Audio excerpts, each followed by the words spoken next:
Procedure था जिसमें हमने कोयले की तस्करी को लेकर के ये कार्रवाई की, कैसे देखते हैं? एनफोर्समेंट डायरेक्टरेट बीजेपी का इलेक्शन डिपार्टमेंट है। जहां पर भी चुनाव आता है, बीजेपी का इलेक्शन डिपार्टमेंट वहां पर जाकर विपक्ष को डराने, धमकाने, उनके खिलाफ कार्रवाई करने का काम करता है। ये पहली बार हो रहा है कि पॉलिटिकल कंसल्टेंसी पर भी किया जा रहा है। खैर, मैं इसमें सिर्फ इतना कहना चाहती हूं कि ईडी ने पिछले 11 सालों में बीजेपी का फ्रंटल बनने के अलावा क्या किया है, ईडी के कितने केसेस अपने कंक्लूजन तक पहुंचे, ईडी का कन्विक्शन रेट क्या है, यही उठाकर देख लीजिए। और कितने केसेस जो 2014 के बाद दर्ज हुए वो भारतीय ऑपोजिशन के खिलाफ दर्ज हुए, आपको समझ में आ जाएगा ईडी का रोल क्या है। इलेक्शन डिपार्टमेंट बनने के अलावा एनफोर्समेंट डायरेक्टरेट के पास आज की तारीख में कोई काम नहीं है, और मुझे ऐसा लगता है कि उनकी विश्वसनीयता, उनकी साख पूरी तरह से वैसे भी खत्म हो चुकी है। हालांकि ममता बनर्जी इसको लेकर के आज एक बड़ा प्रोटेस्ट करने जा रहे हैं। हर किसी को अधिकार है प्रोटेस्ट करने का। इलेक्शन डिपार्टमेंट जब ईडी का, जो ईडी बन चुका है बीजेपी का, वो जैसे काम करेगा उसके खिलाफ हर व्यक्ति को आवाज उठानी चाहिए।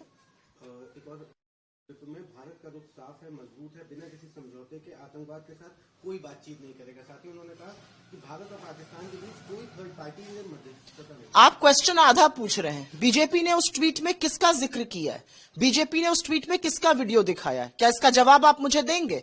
वो पाकिस्तान के एक मंत्री का वीडियो दिखा रहे हैं जो आप नहीं पूछ रहे हैं। आपको पूछना चाहिए कि बीजेपी ने पाकिस्तान के मंत्री का वीडियो ट्वीट करके यह बात कही है।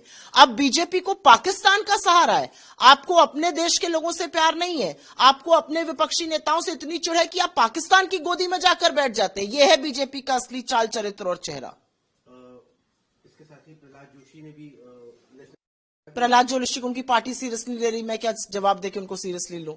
छोड़िए उस बात को, आगे बताइए। आखिरी सवाल रहेगा, एसआईआर की कल अखिलेश यादव ने भी उस पर बात की और कहा कि जो फर्जी नाम काटे गए हैं उनके खिलाफ हमारे पीडीएफ मुकदमा दर्ज है। 2,89,00,000 नाम अगर काटे गए हैं और 2,17,00,000 नाम मिसिंग बताए गए, तो ये मिसिंग लापता लेडीज और जेंटलमैन कौन है? इसका जवाब तो उत्तर प्रदेश की सरकार और ज्ञानेश कुमार ही दे सकते हैं। ज्ञानेश कुमार तो इतने अद्भुत हैं कि उन्होंने अमर्त्य सेन तक से उनकी नागरिकता का प्रमाण मांग लिया है। ज्ञानेश कुमार तो अगर आज महात्मा गांधी जिंदा होते तो उनसे भी उनकी नागरिकता का प्रमाण मांग लेते।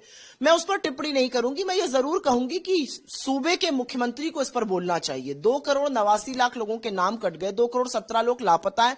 ये लापता लेडीज और जेंटलमैन तो है नहीं, ये प्रदेश का अपमान है। ये मेरा प्रदेश है और मेरे प्रदेश के लोगों के नाम काटे जा रहे हैं। देखिए, यूपी में जो हो रहा है उस पर आप लोग चर्चा कम करते हैं, यूपी में चर्चा शुरू कीजिए। यूपी में अमित शाह और योगी जी कहते थे अपराध मुक्त हो गया है, लड़कियां गहना पहन के रात को 12 बजे घूम सकती हैं। 14 साल की लड़की को एक पुलिस का अधिकारी घसीट कर स्कॉर्पियो में उसका रेप करता है और उसको वापस छोड़ देता है और वो फरार और अभी तक पकड़ा नहीं गया है। यह है यूपी की असलियत। शर्म आनी चाहिए यूपी के लोगों को और शर्म आनी चाहिए मुख्यमंत्री जी को। कानपुर की जिस घटना का आपने जिक्र किया उसमें एसएचओ के खिलाफ कार्रवाई हुई है, पुलिस कमिश्नर का वहां पे कहना है कि जो अधिकारी थे उनके विरुद्ध भी कार्रवाई की जाएगी, जल्दी उनको रक्षक भक्षक बन बैठा है और अभी कार्रवाई खेला जा रहा है। एक पुलिस का अधिकारी को वो गिरफ्तार नहीं कर पा रहे, वो आंखों में धूल झोंक कर फरार है। आप ये सोचिए कि यूपी में किस माहौल में लड़कियां सुरक्षित रहेंगी जब लड़कियां अपने घर से जब निकल रही हैं तो उनका रेप यूपी पुलिस का एक ऑफिसर कर रहा है। क्या बात आप लोग कर रहे हैं? यूपी का प्रशासन, यूपी की पुलिस किस गर्त में जा चुकी है उस पर चर्चा कीजिए। ये कार्रवाई खेलने से काम नहीं चलेगा।